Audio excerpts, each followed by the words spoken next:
4-minute offense. 4-minute offense. 4 minutes. 4-minute offense. 4-minute offense. Everything you need to know in sports that affects Maricopa County, the state of Arizona, and the world, you get in 4 minutes. We start things off in downtown Phoenix. Suns a winner 107-100. Kevin Durant's home debut. He goes for 16 points, 8 boards, 4 assists. KD, how'd it feel?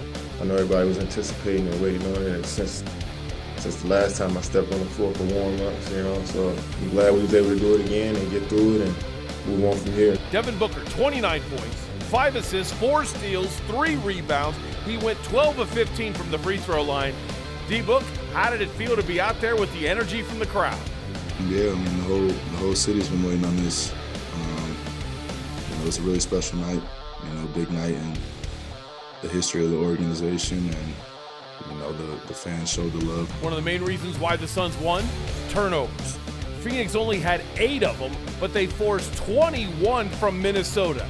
That thrilled head coach Monty Williams because the Suns didn't shoot well, but they won anyway.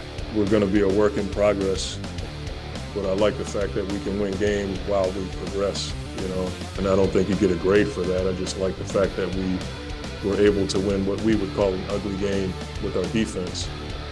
Wouldn't give that a grade. It's just in the category of winning an ugly game.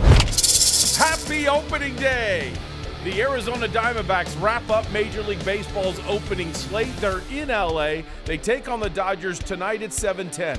Zach Gallen goes for the D-backs. First pitch will be thrown by Julio Urias of the LA Dodgers. Now, strange news for the Diamondbacks. Bally Sports has declared bankruptcy, but they've made a payment to every single team in baseball that they owe, except one, the Diamondbacks, as yesterday Bally Sports made their initial payment to the San Diego Padres. Speaking of the Padres, their third base coach and one of the World Series heroes for our Diamondbacks, Matt Williams, diagnosed with colon cancer. He learned 3 weeks ago that he had it in a routine physical for a low red blood cell count. Surgery scheduled for Friday. He is expected to return at some point this season for the Padres. And today is opening day across the league. 10:05 is first pitch with Atlanta at Washington and the Giants at New York against the Yankees. And the final game of the day, not only is our D-backs the Dodgers, but also at 7:10, Cleveland is at Seattle.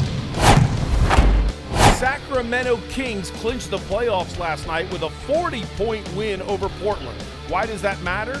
That ends the longest streak in North American sports without a playoff berth. It's been 16 years since the Kings were in the postseason.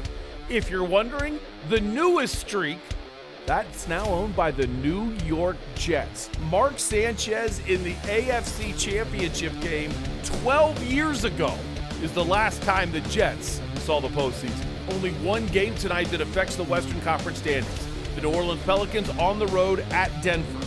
If New Orleans wins, they are tied with Minnesota for the 7th seed, and they're only 2.5 games behind the Suns. However, if they lose, they drop into a tie for the final playoff spot in the West, and they would be 3.5 games behind Phoenix. And finally, meet Jim Justice. He lost an $850,000 civil judgment and then defaulted on his loans to Citizens Bank of West Virginia. So the bank has filed a motion to have 20% of his wages garnished straight from his paycheck. Now, what does Jim Justice do for a living? He's the governor of West Virginia.